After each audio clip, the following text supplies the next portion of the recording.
श्री अमरनाथ बर्फानी सेवा दल सरहंद ਵੱਲੋਂ विश्वकर्मा मंदिर हाल प्रोफैसर कॉलोनी सरहंद विखे चल रही श्री राम कथा विच माता ऊषा तमन, लेखराज तमन, रघुवीर गुप्ता, राजन वनीता गुप्ता ने विशेष तौर पर शमूलियत की ते कथा का सरवण किया।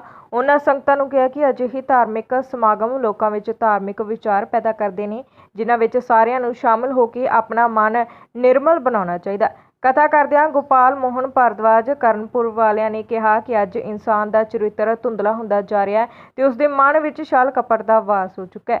श्री रामचरित मानस की कथा जो सेवा दल वालों करवाई जा रही है, उसका उद्देश्य इंसान के चरित्र का निर्माण करना है तां जो प्रभु भगति विच लीन होकर अपना सुभाव बदल सकन।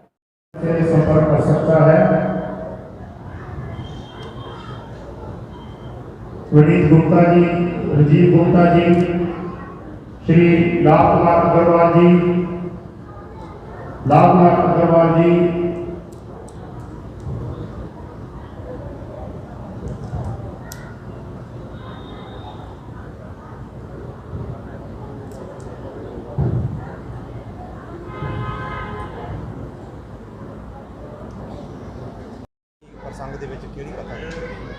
आज के प्रसंग में भैया भगवान श्री राम जी के राज्याभिषेक के बाद जो राम राज्य की कल्पना आज हम सब कर रहे हैं, राम राज्य कैसा था आज की कथा में उसकी एक झलक आई। राम राज्य ऐसा था जहां दैहिक दैविक भौतिक तापा, हमें शरीर के दुख, भौतिक दुख और देवताओं के द्वारा दिए जाने वाले कष्ट, इन तीन कष्टों से जीवन हमारा प्रभावित होता है। लेकिन राम जी के राज्य में तीनों ही कष्ट किसी को नहीं होते थे। बैर न कर काहू सन कोई, राम राज्य की सबसे बड़ी विशेषता है कोई किसी से बैर नहीं रखता था, कोई किसी से द्वेष नहीं रखता था। अगर हमारे जीवन में हमारे घर से शुरू करो, घर में प्रेम है, घर में किसी से बैर का भाव नहीं है, घर में लोग आनंद से जी रहे हैं, एक दूसरे का सम्मान कर रहे हैं, तो समझ लेना आपके घर में भी राम राज्य है। प्रवचन किया है कि जिमें कि बर्फ के गोले ने पता होता कि थले आके किवें तो खत्म हो जाए, बुराई ने तुसीं की कहा की संदेश दिया? कोई भी दुष्ट प्रवृत्ति जो समाज के अंदर उसके किसी भी कार्य के कारण से नुकसान हो, उसको उस ओले की गड़े की संज्ञा दी गई है कि गड़ा जैसे गिरता है तो वो फसल को, खड़ी फसल, पकी हुई फसल हो, उसको तबाह कर देता है।